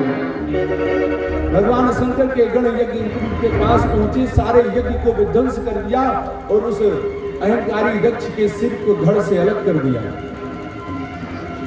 अब चारों तरफ हाहाकार हो गया, सारे देवता त्राहि त्राहि करने लगे। ऋषिगण जो यज्ञ में यजित हुए थे, जिनका पूजन हुआ था, वो सब हाथ जोड़ करके खड़े हो गए कि मेरे यजमान का अगर यज्ञ पूरा नहीं हुआ तो बड़ा अनर्थ हो जाएगा। भगवान की स्तुति की। भगवान ने कहा भगवान शंकर को मनाओ। और भगवान शिव कैसे मानेंगे? आज समस्त ऋषियों ने मिलकर के भगवान को शांत करने के लिए भगवान शंकर की स्तुति की है।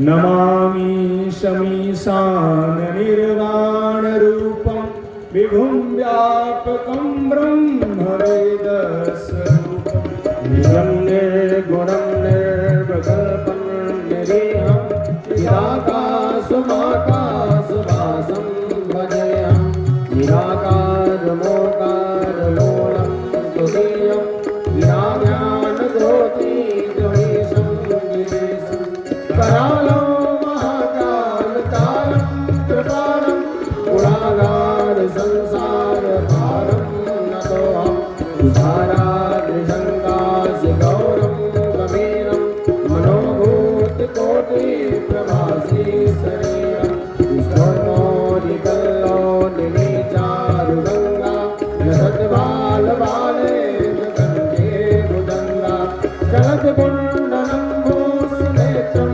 विशालं विसन्नाननं नीलकण्ठं दयालं जगाधीश जन्माम्बरं मूर्तिमालं प्रियं सन्ततं सर्वनाथं वदामि प्रचण्डं प्रकृष्टं प्रगल्भं परेशम् अखण्डम् अजं भानुकोटिप्रकाशं क्रियाशूलनिर्मूलनं शूलपाणि भजेऽहं भवानी पतिभावगम्यं कलातीतकल्याणकल्पं कटारि सदा सच्चिदानन्ददाता पुरारि चिदानन्दसन्दोहमोहापहारि प्रसीद प्रसीद प्रभो मन्मधारि न यावत् मानात् पादारविन्दं भजन्ति है लोके परिवारनानं तावत्सुतं सन्तापनादं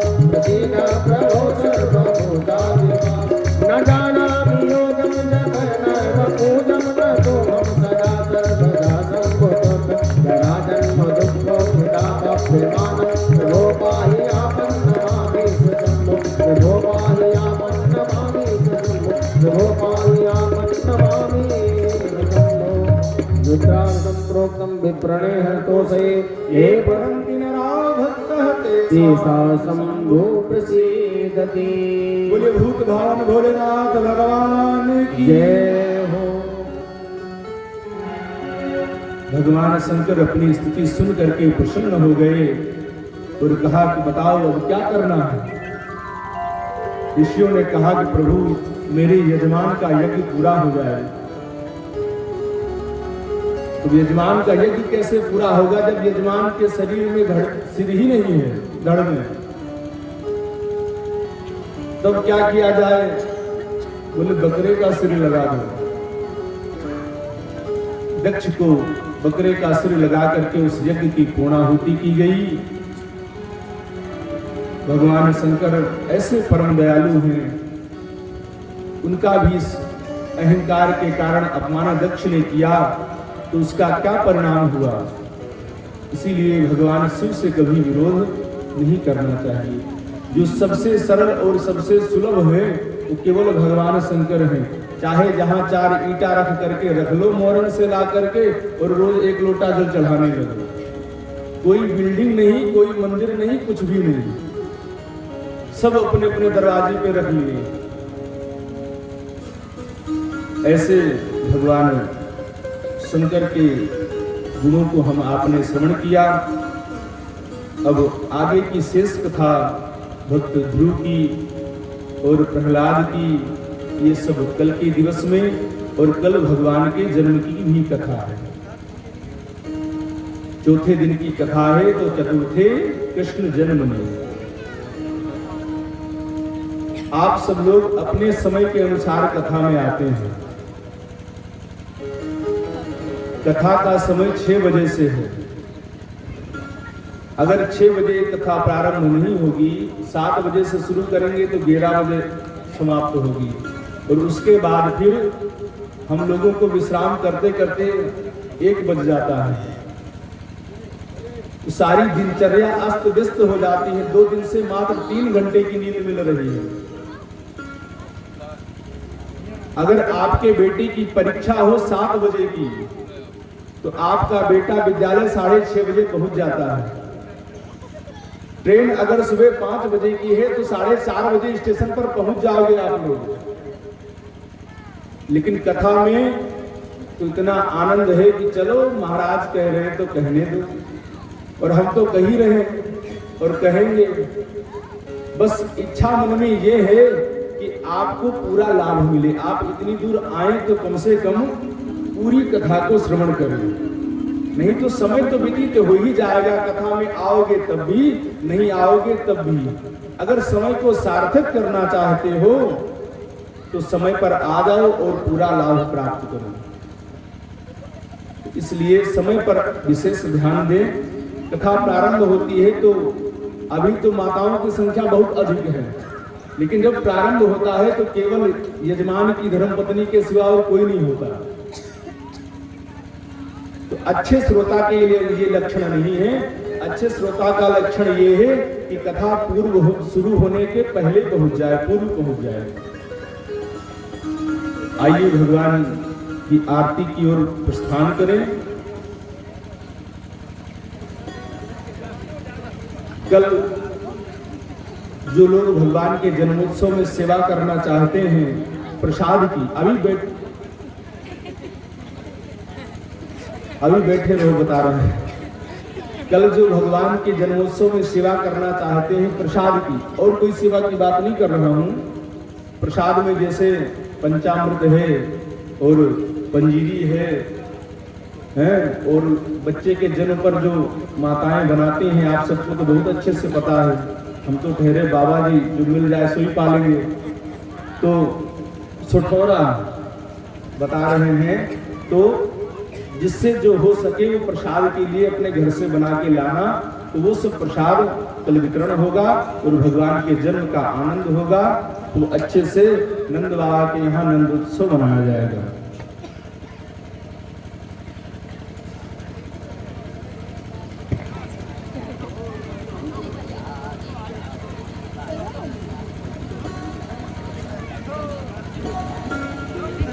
अब सभी लोग खड़े हो जाएं भगवान की पावन आरती में। और कल भगवान श्याम सुंदर का जन्मोत्सव है। तो सभी को तैयारी से आना है और हम लोग भी भगवान का जन्म उत्सव मनाएंगे। तो कौन कौन आएगा भाई जन्म उत्सव में? बहुत कम संख्या में आएंगे लगता है। सबको आना। जो कंस के परिवार के हैं वो नहीं आएंगे, इसीलिए वो हाथ नहीं उठा रहे हैं। ओम चंद्रमा मानस दो आरती उधर, दो आरती इधर। चंद्रमा मनसो जातश्चक्षुः शौर्यौ अजायत श्रोत्रद्वयश्च प्राणश्च मुखादग्निरजायत इदगं हवेः प्रजननं मे अस्तु रसवेरगं सर्वगणगं सत्ताये आत्मसनि प्रजासनि पशुसनि लोकसन्ने भयसनिः अग्निः प्रजां बहुलां मे कारोत्पन्न तयोरेतो अस्मासु दत्तः। आरती कुंज बिहारी की गिरधर कृष्ण मुरारी। आरती कुंज बिहारी की गिरधर कृष्ण मुरारी की। गले में बैजंती माला बजावे मुरली मधुर बाला। श्रवण में कुंडल जल काला। जियानंद चंद वृंदावन चंद मोह ब्रज चंद राधिका रमण बिहारी की। श्री गिरधर कृष्ण मुरारी की। आरती कुंज बिहारी की। श्री गिरधर कृष्ण मुरारी की।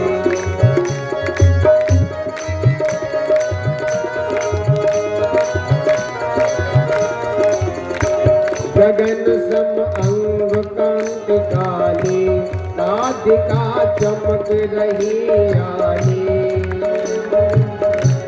गगन सम अंग कांत काली। राधिका चमक रही आली। लतन में तारे बनमाली। भ्रमर सी अलग कस्तूरी तिलक। चंद्र सी झलक ललित छवि श्यामा प्यारी की। श्री गिरधर कृष्ण मुरारी की। आरती कुंज बिहारी की। श्री गिरधर कृष्ण मुरारी की।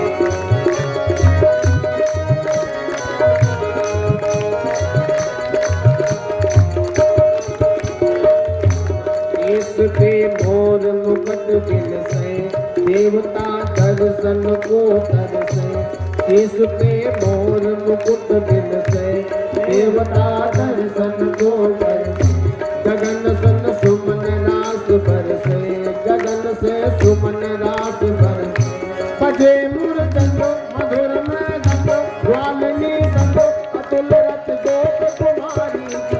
श्री गिरधर कृष्ण मुरारी की। आरती कुंज बिहारी की। श्री गिरधर कृष्ण मुरारी की। आरती कुंज बिहारी की। श्री गिरधर कृष्ण मुरारी की।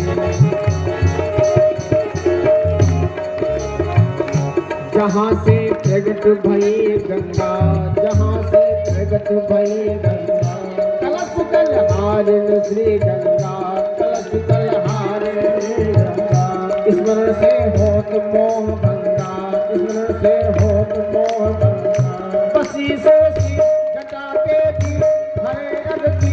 चरण सब सी बनवारी की। श्री गिरधर कृष्ण मुरारी की।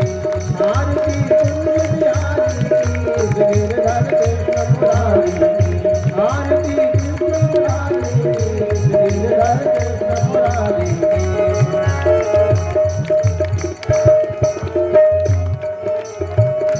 चमक रही उज्जवल तट रेणु। चमक रही उज्जवल तट रेणु। बज रही वृंदावन वेणु। बज रही वृंदावन वेणु। चहो जिस गोप ग्वाल धेनु। चहो जिस गोप ग्वाल धेनु। हंसे मृग मंद चांदनी चंद कटत भव भंग। तेर सुन दीन बिहारी की।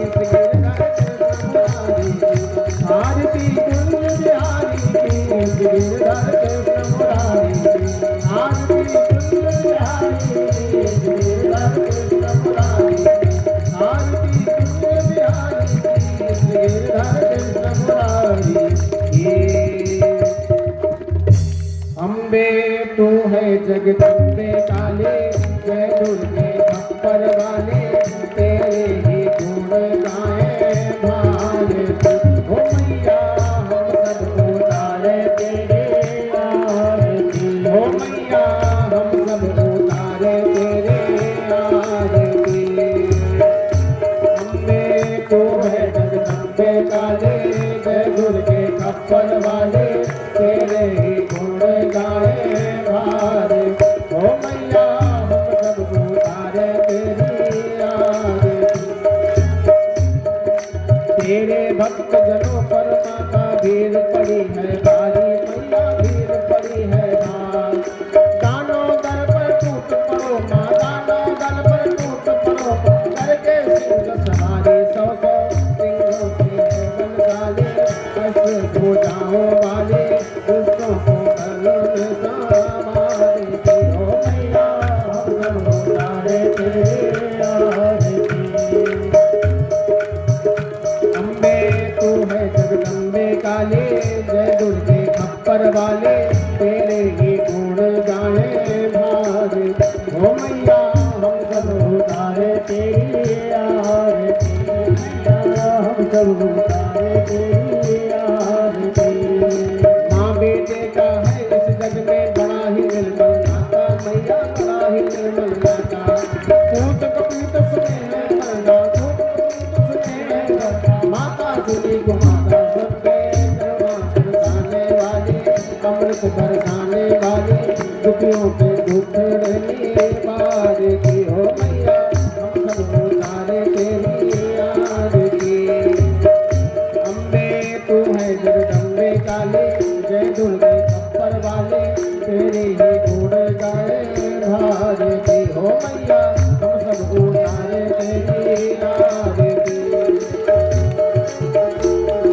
नहीं मांगते धन और दौलत ना चांदी ना सोना मैया ना चांदी ना सोना हम तो मांगे मातर मन में हम तो मांगे मातर मन में एक छोटा सा कोना सबके बिगड़ी बनाने वाली लाज बचाने वाली सतियों को सत को संवारती हो मैया हम सब उतारे तेरी आरती अम्बे तू है जगदम्बे काले जय दुर्गे खप्पर वाले तेरे ही गुण गाए भारती हो मैया हम सब उतारे तेरी आरती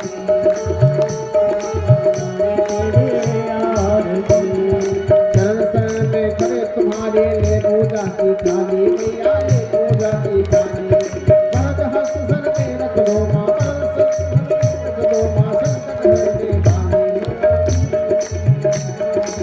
करुणा बरसाने वाले अष्ट भुजाओं वाले सबके कारज संवारती हो मैया हम सब उतारे तेरे आरे अम्बे तू है जगदम्बे काले जय दुर्गे खप्पर वाले तेरे ही गुण गाए भारती हो मैया हम सब उतारे तेरे आरती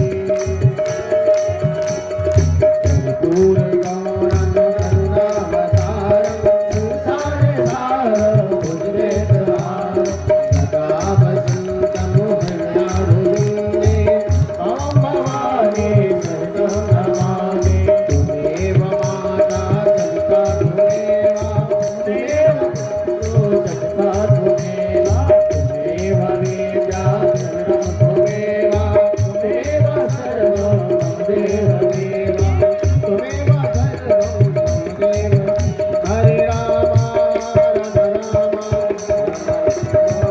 हरे हरे